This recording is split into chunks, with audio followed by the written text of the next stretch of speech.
इस कार्यक्रम के साफल्य की उनसे प्रार्थना करते हुए मैं अपनी कुछ रचनाओं का पाठ करने जा रही हूँ जो इसी संग्रह से हैं, जिसकी पहली रचना,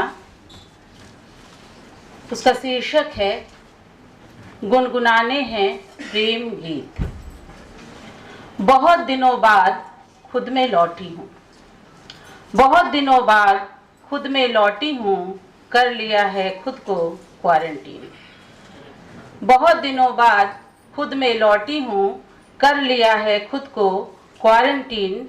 नहीं नहीं, कोरोना नहीं है मुझे, नहीं नहीं, कोरोना नहीं है मुझे, बस रहना है कुछ दिन खुद के साथ। नहीं नहीं, कोरोना नहीं है मुझे, बस रहना है कुछ दिन खुद के साथ। झाड़ पोंछ कर निकालनी है अपनी वह पुरानी तस्वीर जो दब गई थी कहीं जीवन की आपाधापी में। झाड़ पोंछ कर निकालनी है अपनी वह तस्वीर जो दब गई थी कहीं जीवन की आपाधापी में। अभ्यास करना है मुस्कुराने का, अभ्यास करना है मुस्कुराने का, और अपनी मुस्कान को खोजना है अपने बचपन की तस्वीर में विस्मृत मुस्कान में।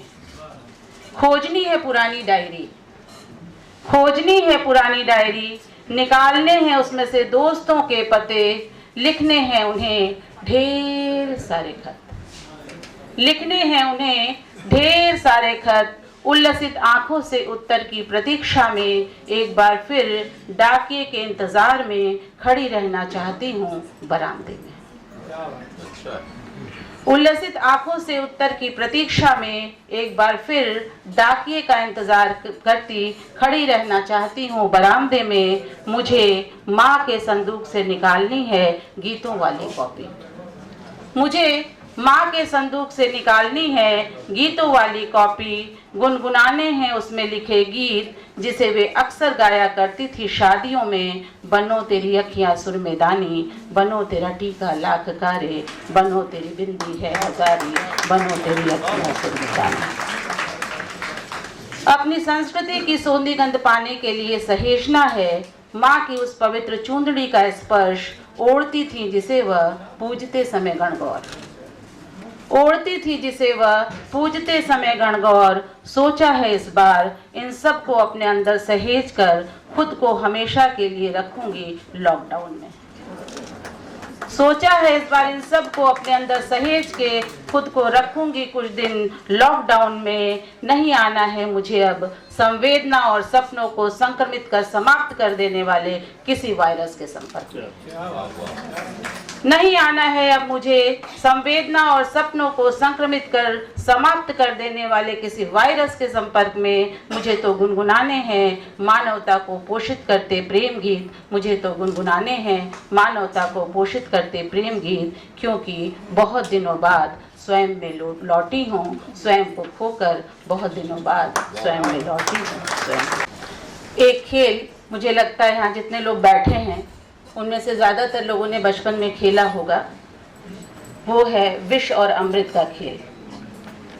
ये खेल है, कुछ बच्चे दौड़ते हैं और एक चोर रहता है उसमें से, और वो जब किसी को छू देता है तो वो, उस समय हम लोग इसको विष अमृत ना कह करके 20 अमृत कहते थे। तो कहते थे 20 हो गया तो बैठ जाता था, विष विष समझते नहीं थे। और दूसरा जो आता था, जो दौड़ रहे बच्चों में से, उसमें से कोई एक उसे छू करके अमृत पान करा देता था और वो खड़ा हो जाता था।